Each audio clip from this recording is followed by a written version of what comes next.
This is a Professional Edge. My name's Sean Todd, tax attorney, CPA, and certified financial planner, host here on the Professional Edge. And what we're concentrating on wealth alignment in the aspect of your estate planning. If you haven't touched base with the prior sessions, do look back. We have some great things that we're talking about how your estate plan can be off alignment very quickly. So let's start off with another alignment on the estate planning side, and that is individuals have a last will and testament. Husband leaves everything to wife, wife everything to husband. If there is not a surviving spouse, it's down to the kids. Pretty simple. I love you will. Do not recommend it, especially if you get on LegalZoom, because there are gotchas there. And if you're getting a gotcha with estate planning, that is basically your life savings going to the wrong person at the wrong time and the wrong amount. So let's align things. Let's not disinherit your kids or let your kid's ex-spouse actually get at any of these proceeds. So how do you do that?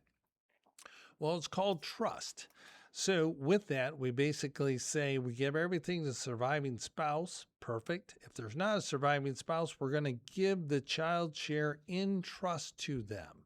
So it basically says, yes, from the grave, I'm going to control this a little bit, but if I draft it properly, then my son or daughter can have control of it. They can be the beneficiary of it. But if there is a creditor and your largest potential creditor is your ex-spouse, so let me say that again. Your largest potential creditor is your ex-spouse. So if you are not too keen on your son's bride, your daughter-in-law, and you're sort of worried about that marriage and that relationship and so on and so forth, and your estate plan says I give everything to my surviving spouse, if they don't survive, to my kids in equal shares, your kid, meaning your son, inherits that money, goes ahead and throws it into their joint bank account or even joint investment account. Well, lo and behold, that now is going to be part of their marital property. So if that relationship ends in divorce, guess what? Half of your inheritance is going to go to your ex-daughter-in-law. Think about that for a second.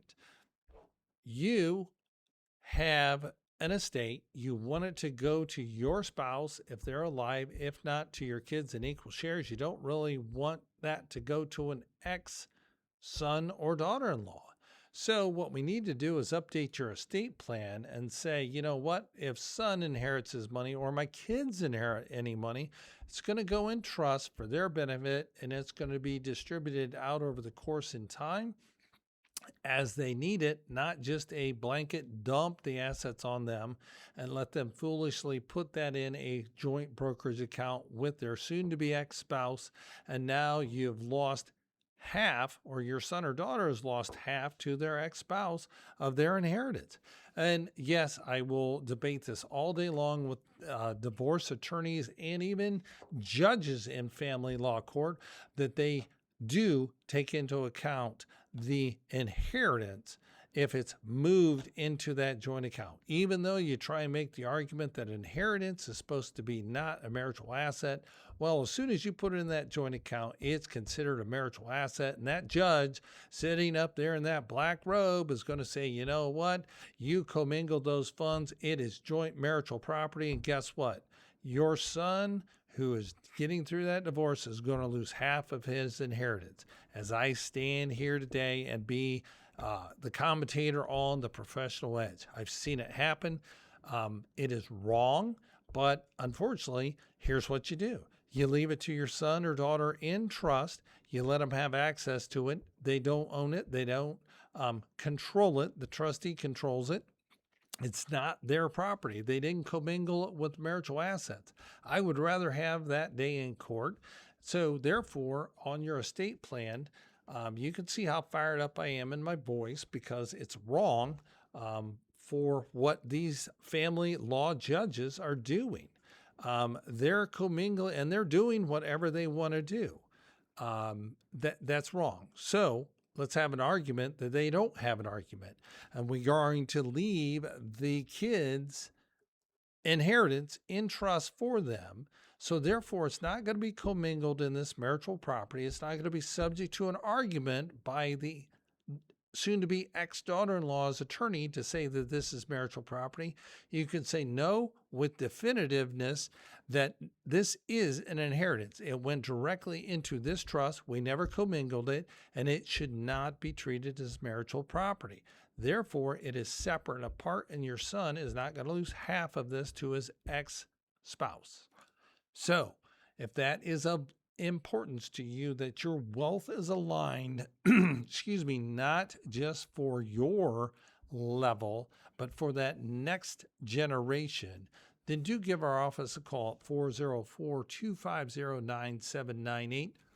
That number again, 404-250-9798.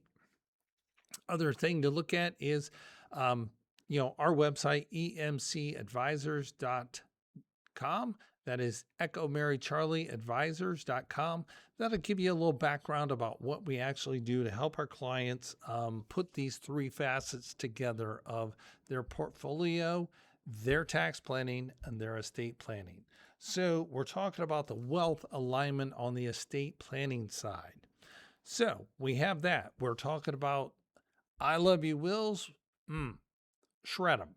I would rather you have a trust as the ultimate estate planning vehicle, leaving everything to your surviving spouse in trust because your surviving spouse could get remarried. We don't want them to be able to leave your stuff to Romeo.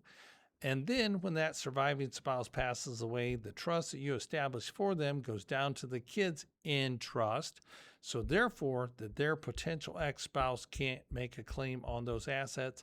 So that's one creditor, but the other creditor is your son or daughter could be a licensed professional, such as a doctor. They're in a very litigious career. So therefore, these assets are also subject to creditor protection from those lawsuits. So again, we are aligning the wealth from this current generation down to the next generation. So your kids do not get disinherited. Now, let's talk about your qualified assets. What is that? That's your IRA or your 401k. We briefly touched on this earlier, and we said, okay, if you have your primary beneficiary, your spouse, and you pass away, guess what? They're going to do a spousal rollover, no tax consequence. Now the surviving spouse is 100% in control of that entire asset. Well, that's all well and good, but if Romeo comes in, gets remarried to your surviving spouse, and they go to stockbroker or they go to 1-800 financial firm, or they go online to their financial account, and they open up that IRA, and they're going to remove it from the current custodian to this new one, and they're going to do the forms online. And the primary beneficiary, they're going to name each other because they're in love, they're married now. And then the contingent beneficiaries, well, let's just go ahead and name all 4 kids, 2 from your side, 2 from my side, we'll be all hunky-dory. Well, wife gets sick and passes away. Now Romeo gets to do a spousal rollover of all that IRA account. And then Romeo, all he's got to do is log back in and update his beneficiaries because the wife is not on there no more because she passed away. And he's going to update the primary beneficiaries to his 2 kids, period. Done. It happens all the time. There is nothing you can do about it. Cat's out of the bag. So let's not let it happen. How do we do that? We use a trust. And we say, okay, instead of the principal primary beneficiary on that IRA account being my spouse, I'm going to say it's going to be a trust. My spouse is going to be the beneficiary underneath that trust. But if my spouse gets married to Romeo, there is no way that that beneficiary designation can get updated to basically disinherit your kids. So your surviving spouse has access to it. They got to take the required minimum distributions. But when Romeo slides this over, guess what? Not going to happen. He cannot update the beneficiary designation to Romeo on this account. It is in a trust. It says surviving spouse. Yes, absolutely. But when that surviving spouse passes away, the rest, residue, and remainder of that IRA account is going to be split to my kids in equal shares by trust. Romeo is never going to have a chance to get at that account. So if you have $1 million IRA, your spouse is the principal primary beneficiary on there, and you have your contingent beneficiaries, there is no guarantee that your kids will not be disinherited the way that format is. So, listener here on the Professional Edge, it's a wake-up call. You don't want to disinherit your kids with your $1 million IRA. Then the only thing that you can do is have a trust as the beneficiary designation on that qualified account. That is going to guarantee your spouse cannot update that beneficiary to Romeo, but now it's going to guarantee that your kids are going to receive whatever balance is in that IRA when your surviving spouse passes away. Get that established, have your wealth aligned, your estate planning side going down from this generation to guarantee it goes to your next generation. The office to call, Estate Management Counselors, 404-250-9798. That number again, 404-250-9798. My name's Sean Todd, host here of the Professional Edge, tax attorney, completed over 3,000 estate plans, CPA, and certified financial planner. Hope you're having a great listen.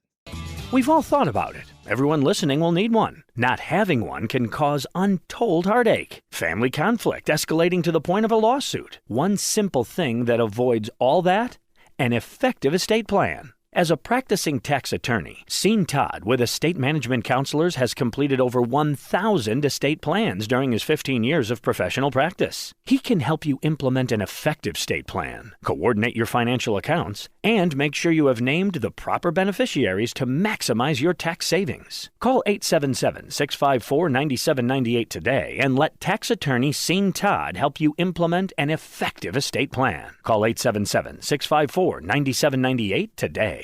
As a tax attorney, CPA for over 15 years, Sean Todd has implemented over 1,000 individual estate plans. He has recently authored an especially helpful guide, How to Unlock the Ultimate Estate Plan. This guide has helped many individuals to understand the benefits of an estate plan and how to avoid unintended disasters. Sean has made every attempt to write this in plain English. To receive this valuable guide, How to Unlock the Ultimate Estate Plan, call 1-877-654-9798 and request your complimentary copy today, or by emailing your request to info@emcadvisors.net.